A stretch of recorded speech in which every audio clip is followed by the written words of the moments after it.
할렐루야. 네, 이 자리에 오신 성도 여러분들을 사랑하고 축복합니다.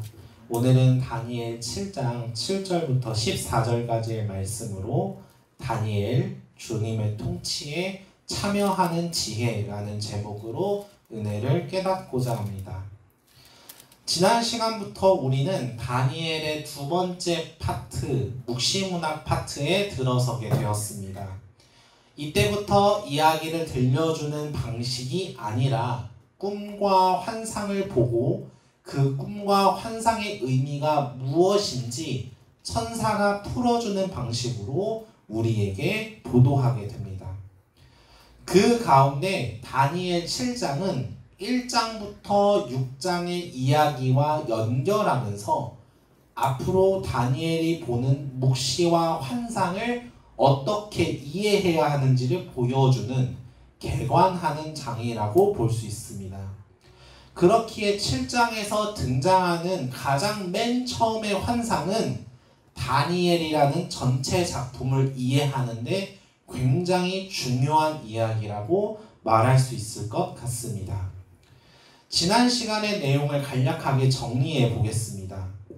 다니엘이 꿈속에서 환상을 봅니다.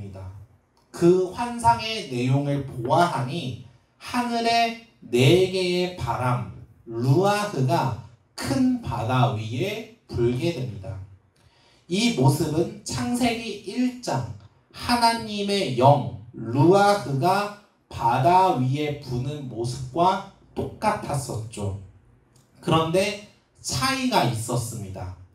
창세기 1장의 바다는 하나님의 영에 순종했지만 다니엘 7장의 바다는 거기에 격동했다라는 거예요. 하나님의 영을 거슬렀다라는 거예요. 그런 이유로 하나님의 영을 거스르는 바다의 힘이 구체화돼서 모습을 입게 되는데 그것이 바다로부터 나오는 4마리의 짐승이 되었다고 이야기를 합니다. 짐승들의 모습은 다양했습니다. 어떤 짐승은 사자 같은데 독수리 날개가 붙어있고, 둘째는 곰과 같았고, 셋째는 표범 같은데 새의 날개가 붙어있었죠. 창세기 1장에선 하나님의 영에 순종하니까 질서에 따라서 세상이 창조되었습니다. 수많은 피조물들은 각기 종류대로 온전한 형상을 가지고 창조되었어요. 그러나 하나님의 영을 거스르는 바다에서 나온 짐승은 그 반대였습니다. 짐승의 모습이 기형적이었다라는 거예요. 온전한 모습이 아니라는 거죠. 그렇다면 이 짐승은 도대체 무엇을 의미하는가? 이에 대한 해석이 17절 이하에서 소개되고 있었습니다. 천사는 이 환상에서 등장한 짐승들이 4명의 왕이라고 이야기를 하죠. 그렇다면 우리는 물을 수밖에 없었습니다. 도대체 이 왕들이 누구냐? 7장은 이 왕들이 누구인지 말해주지 않고 있습니다. 그런 이유에서 우리는 1장부터 6장까지의 이야기를 통해서 추측할 수밖에 없었다라는 거예요. 흥미롭게도 다니엘서에서는 4명의 왕의 이름이 등장했죠. 바벨론 느부갓네살 왕, 두 번째로 느부갓네살의 아들 벨사살 왕, 세 번째로 메데 나라의 다리오 왕, 마지막으로 바사 나라의 고레스 왕이죠. 이런 틀에서 짐승들을 보니까 첫째 짐승이 날개가 뽑히고 사람과 같이 되었다라는 것은 바벨론 제국의 느부갓네살 왕의 이야기, 4장의 이야기를 말하고 있었던 거구나. 그렇기에 둘째 짐승, 셋째 짐승, 넷째 짐승도 그런 식으로 이해할 수 있겠구나 우리가 확인해 보았습니다. 자, 그런데 다니엘이 본 환상은 여기서 끝이 아니었어요. 우리 9절, 10절 말씀을 함께 읽도록 하겠습니다. 내가 보니 왕자가 놓이고 저쪽부터 항상 계신 이가 좌정하셨는데 그의 옷은 희기가 눈 같고 그의 머리털은 깨끗한 양의 털 같고 그의 보좌는 불꽃이요 그의 바퀴는 타오르는 불이며 불이 강처럼 흘러 그의 앞에 나오며 그를 섬기는 자는 천천히요 그 앞에서 모셔선 자는 만만이며 심판을 베푸는데 책들이 펴 놓였더라. 아멘. 자, 다니엘이 네 마리의 짐승을 보고 나서 왕좌, 보좌를 보게 됩니다. 그리고 그 자리에 옛적부터 계시니 창세기 1장부터 계셨던 하나님이 앉으셨다라고 이야기를 합니다. 여기서 우리는 왕좌라고 번역된 보좌 이 단어가 복수 형태라는 것을 기억해둬야 합니다. 보좌들, 왕좌들이라는 거예요. 이 여러 개의 보좌 가운데 하나님이 앉으신 거예요. 중요한 건 보좌에 불이 흘러넘치고 있었다라는 겁니다. 왜 이 불이 중요하냐면 11절을 보게 되니까 이 불로 짐승이 심판을 받기 때문이에요. 짐승들은 심판을 받고 나서 나라를 치리하는 권세를 빼앗기게 됩니다. 그리고서 다니엘이 그 다음에 있을 환상을 이야기하는데 우리 13절, 14절 함께 읽겠습니다. 내가 또 밤 환상 중에 보니 옛적부터 항상 계신 이에게 나아가 그 앞으로 인도되매 그에게 권세와 영광과 나라를 주고 모든 백성과 나라들과 다른 언어를 말하는 모든 자들이 그를 섬기게 하였으니 그의 권세는 소멸되지 아니하는 영원한 권세요 그의 나라는 멸망하지 아니할 것이니라. 아멘. 자, 인자 같은 이가 하늘에 있는 구름을 타고 이 땅으로 내려옵니다. 그리고서 하나님에게 나아가서 하나님으로부터 권세와 영광과 나라를 받게 된다고 이야기를 하고 있어요. 그리고서 모든 나라와 백성들이 인자 같은 이를 섬기면서 그가 다스리는 나라, 영원한 권세이자 멸망하지 않는 나라가 등장한다 라고 말하면서 환상이 끝나게 됩니다. 다니엘이 이 네 마리의 짐승 환상 다음으로 보고 있는 이 환상은 다니엘 2장의 큰 신상 환상과 연결되어 있습니다.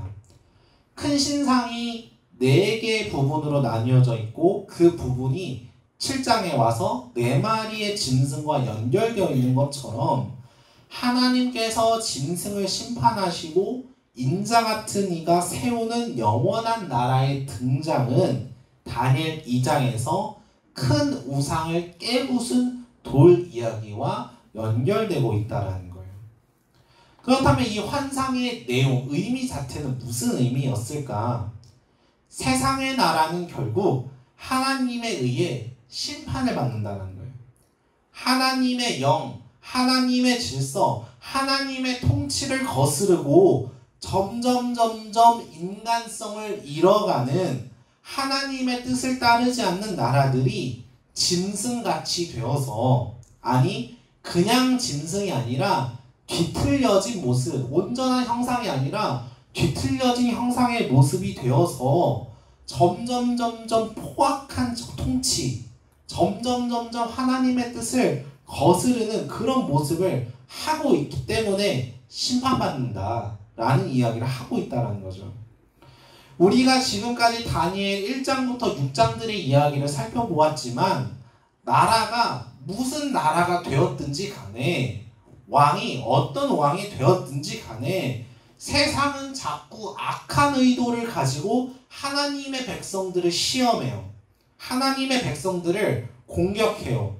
하나님은 그러한 인간성을 잃어버린 포악한 짐승같이 된 그런 이방 나라들을 심판하시고 새로운 나라, 영원하고 멸망하지 않는 나라, 하나님의 백성들이 평화로워지는 그런 나라, 그런 나라를 하나님께서 세우실 것이다 라는 것을 말하고 있다는 거죠.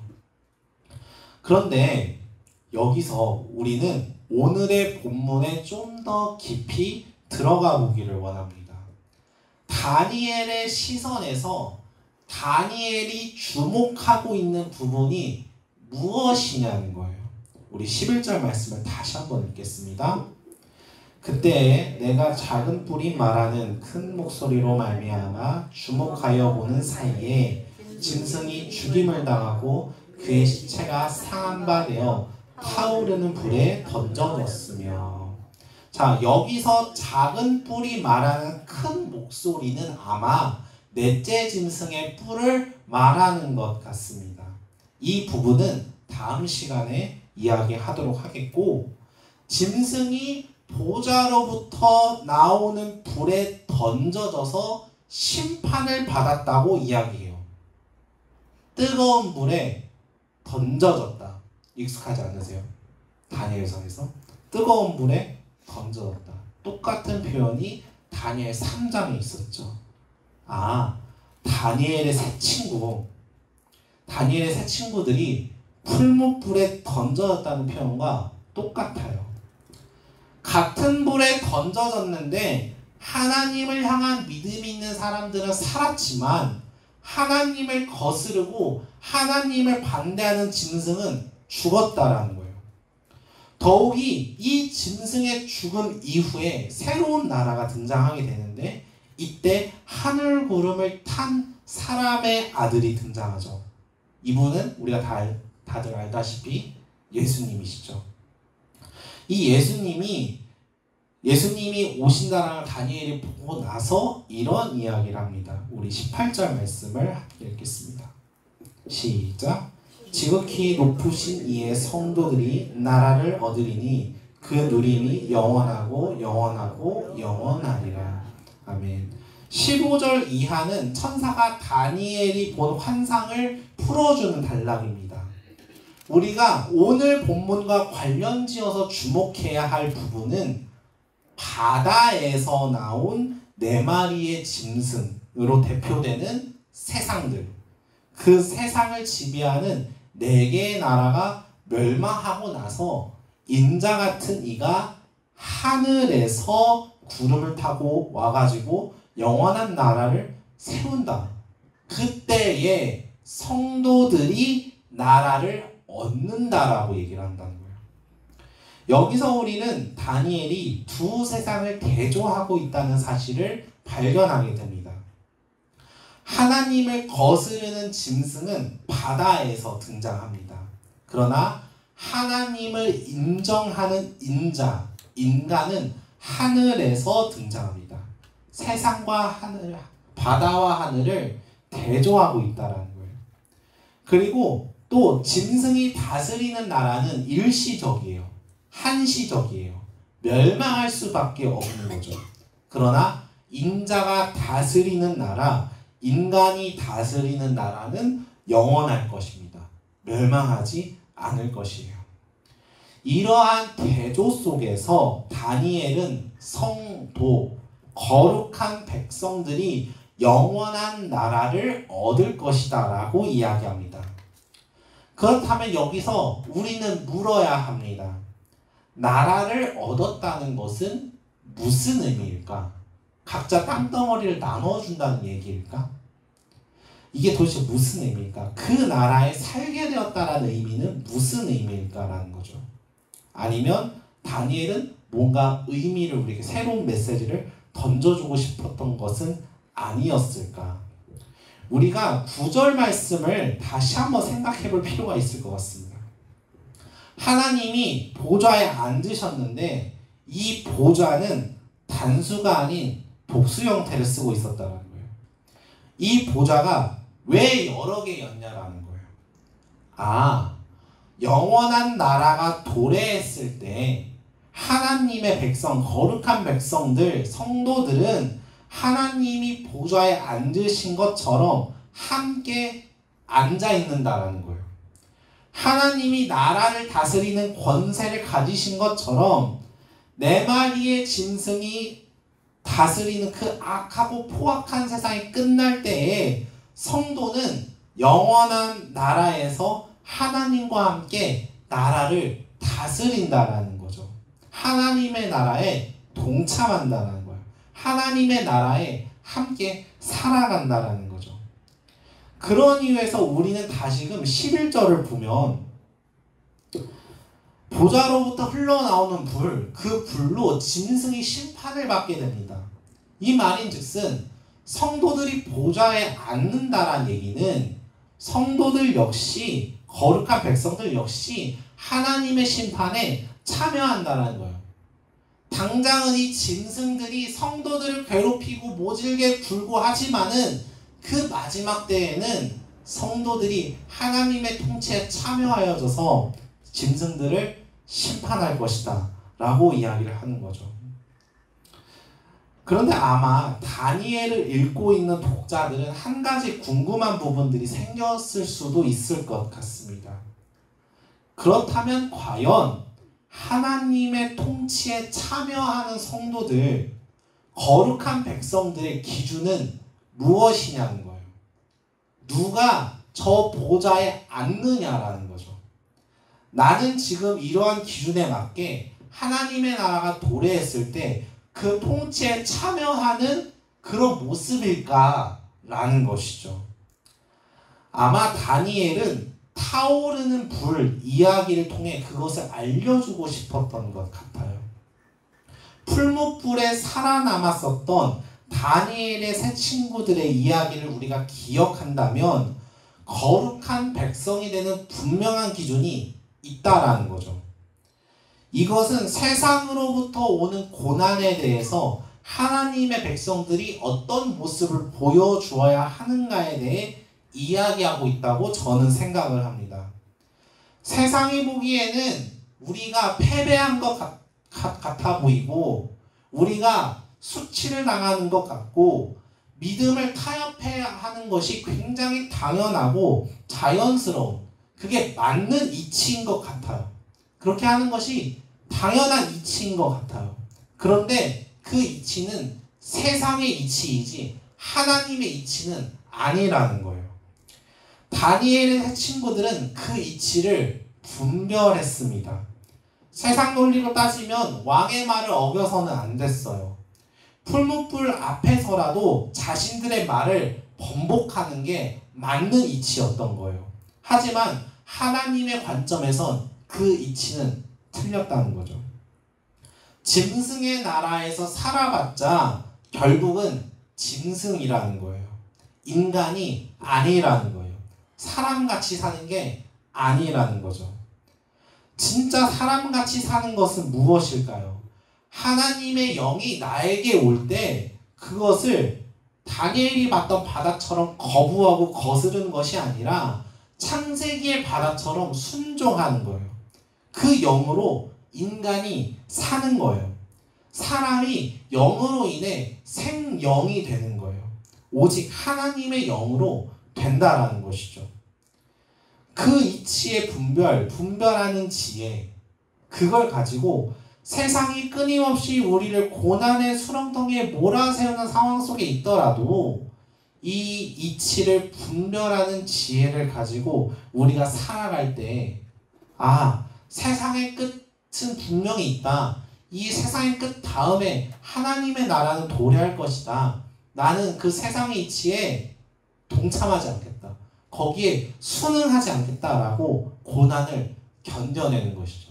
그것이 다니엘과 세 친구들이 보여줬던 분별, 이치의 분별이라고 말할 수 있을 것 같습니다. 사랑하는 성도 여러분, 짐승은 불에 던져지고 끝나지만 믿음을 지킨 성도는 영원한 통치에 참여합니다. 이것이 지혜입니다. 우리가 이러한 지혜를 알았다면 다시금 다니엘 1장부터 다시 돌아와서 다니엘과 새 친구들이 보여주었던 그 믿음의 모습을, 믿음의 교훈을 다시 기억해야만 합니다.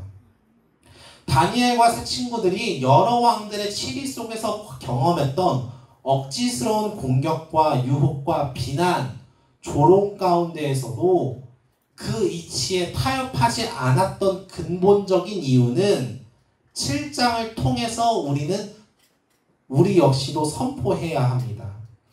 짐승의 나라는 끝이 있다.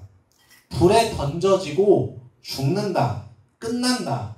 그러나 인자의 나라는 영원하다. 불에 던져져도 죽지 않는다. 아니 더 나아가 그 나라의 통치자로 하나님과 함께한다. 이 지혜를 우리가 붙들어야 하겠습니다. 영적인 것을 늘 내 삶에 가까이 두면서 하나님의 이치가 내 삶에 녹여져야 합니다. 정해진 시간에 기도하고 다니엘처럼 말씀을 가까이 하고 그때 당시 남유다 백성들처럼 찬양을 들을 때에 영적인 것을 멀리해서 내 마음이 짐승 같아질 때엔 시험이 찾아올 때 불구덩이 속에서 너무나 힘들고 괴로운 상황 속에 있지만 영적인 것을 가까이 했을 때에는 나는 하나님의 백성이 되어서 이 고난 물론 한숨 쉴만 하지만 세상살이의 한숨이 변화되어서 내 노래가 되었다라고 고백할 수 있을 것입니다. 이 지혜를 우리가 붙들고 매 순간 기도하면서 살아가기를 소망합니다. 하나님, 내가 직장에서, 가정에서, 교회에서 세상의 이치가 아닌 하나님 나라의 이치를 선택하면서 하나님의 영을 거스르지 않겠습니다. 하나님의 영으로 생명이 되어서 사람이 되어서 인자의 나라에 참여하겠습니다. 주님의 통치에 참여하겠습니다. 그 지혜가 나에게 있습니다. 라고 고백할 수 있게 되기를 축복합니다. 내 삶의 한순간 한순간이 주님의 통치를 드러내고 세상 사람들 앞에서 부끄러울 수는 있어도 하나님 앞에 부끄럽지 않는 모습으로 우리 모두가 보좌 앞에 앉을 수 있는 그런 성도님들 되시기를 주님의 이름으로 축복합니다.